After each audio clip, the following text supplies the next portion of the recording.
പവിത്രത്തിന്റെ പുതിയൊരു എപ്പിസോഡിലേക്ക് ഏവർക്കും സ്വാഗതം. സജീവ് പറഞ്ഞതുപോലെ തന്നെ രാത്രിയിൽ വിക്രമിനെയും വേദയെയും അനിയൻകുട്ടനെയും കൂട്ടി ഇടുക്കിക്ക് പോകുന്ന ഒരു ലോറിക്കാരന്റെ അടുത്ത് കൊണ്ടുവന്നാക്കുകയാണ്.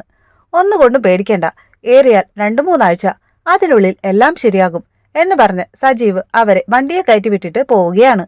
അങ്ങനെ രാത്രി മുഴുവനും യാത്ര ചെയ്ത് നേരം വെളുത്തപ്പോഴേക്കും അവർ ഇടുക്കിയിലെത്തി. ലോറിക്കാരനോട് യാത്ര പറഞ്ഞ് അടുത്തുള്ള ഒരു ചായക്കടയിലേക്കാണ് അവർ ആദ്യം പോയത്. അനിയൻകുട്ടനെ കണ്ടപ്പോൾ സുഖമില്ലാത്ത ഒരാളാണെന്ന് അവർക്ക് തോന്നി. എന്തോ കണ്ട് പേടിച്ചതാണെന്ന് വിക്രം അവരോട് പറഞ്ഞു.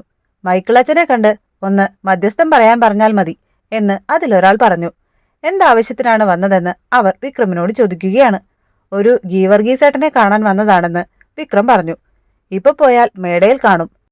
അങ്ങനെ അവിടെ നിന്ന ഒരാൾ അവരെ മേടയിൽ കൊണ്ടുപോയി വിടാമെന്ന് പറഞ്ഞ് കൂട്ടിക്കൊണ്ടു പോവുകയാണ്.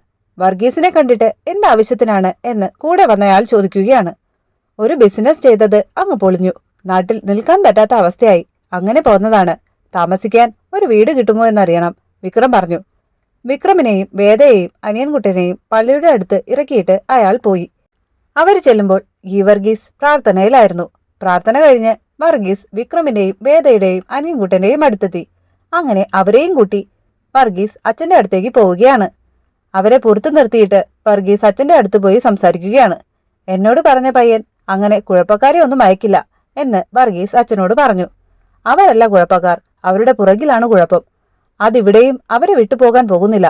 എന്തായാലും കർത്താവിനെ തേടി വന്നവരല്ലേ, സാത്താനിലേക്ക് വീണ്ടും തിരികെ അയക്കേണ്ട, അച്ഛൻ പറഞ്ഞു. അച്ഛൻ പറഞ്ഞത് ശരിയാ, ചതിയിൽപ്പെടുത്താൻ നോക്കിയപ്പോൾ രക്ഷപ്പെട്ടു പോന്നതാ രണ്ടും, കൂടെ സുഖമില്ലാത്ത ഒരു ചങ്ങാതിയും. അങ്ങനെ അച്ഛനുമായി കാര്യങ്ങളെല്ലാം സംസാരിച്ചുറപ്പിച്ച് വർഗീസ് വരികയാണ്. അപ്പോൾ അടുത്ത എപ്പിസോഡിനായി നമുക്ക് കാത്തിരിക്കാം. അതുവരേക്കും ബൈ.